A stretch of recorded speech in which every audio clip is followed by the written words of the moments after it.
ನಮ್ಮ ಬಾಡೀಲಿ ಎರಡು type muscle ಇದೆ, ಒಂದು ಸ್ಲೋ ಟ್ವಿಚ್ ಮಸಲ್ ಮತ್ತೊಂದು ಫಾಸ್ಟ್ ಟ್ವಿಚ್ ಮಸಲ್ ಅಂತ.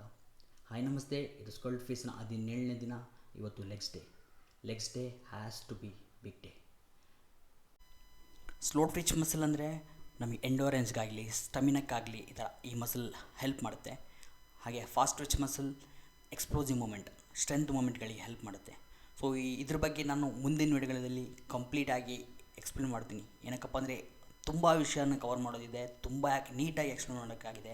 ಸೊ ಅದಕ್ಕೋಸ್ಕರ ಇನ್ನು ಲೆಗ್ಸ್ ವರ್ಕೌಟ್ ಬಗ್ಗೆ ಬಂದರೆ, ಲೆಗ್ಸ್ ವಿಷಯಕ್ಕೆ ಬಂದರೆ, ಲೆಗ್ಸಲ್ಲಿ ಫಾಸ್ಟ್ ಟ್ವಿಚ್ ಮಸಲ್ ಇರುವಂಥದ್ದು.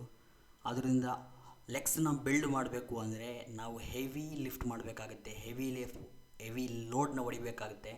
ಆವಾಗ ನಮ್ಮ ಲೆಗ್ಸ್ ಜಾಸ್ತಿ ಇನ್ವಾಲ್ವ್ ಆಗುತ್ತೆ, ಜಾಸ್ತಿ ಬಿಲ್ಡ್ ಆಗುತ್ತೆ. ಸೊ ನೀವು ಲೆಗ್ಸ್ನ ಬಿಲ್ಡ್ ಮಾಡಬೇಕು ಅಂತ ಇದ್ದರೆ ಹೆವಿ ಲಿಫ್ಟ್ಸ್ಗೆ ಜಾಸ್ತಿ ಪ್ರಾಮುಖ್ಯತೆನ ಕೊಡಿ, rather then going for reps ಕೂಡ ಬೇಕು. ಬಟ್ ನಮ್ಮ ಲೆಗ್ಸಲ್ಲಿ ಜಾಸ್ತಿ ಫಾಸ್ಟ್ ಟ್ವಿಚ್ ಮಸಲ್ ಇರೋದರಿಂದ ಹೆವಿ ಲಿಫ್ಟಿಗೆ ಪ್ರಾಮುಖ್ಯತೆ ಕೊಡಿ. ಜಾಸ್ತಿ ರೆಪ್ಸ್ ಹೊಡಿಯೋದ್ರಿಂದ ನಮ್ಮ ಫಾಸ್ಟ್ ಟ್ವಿಚ್ ಮಸಲ್ಸ್ ಫಟೀಗ್ ಆಗುತ್ತೆ, ಇದರಿಂದ ನಮ್ಮ ಗ್ರೋತ್ ಸ್ಟಾಪ್ ಆಗೋ ಚಾನ್ಸಸ್ ಕೂಡ ಇದೆ. So thank you for watching. ನಾಳೆ ಸಿಗೋಣ.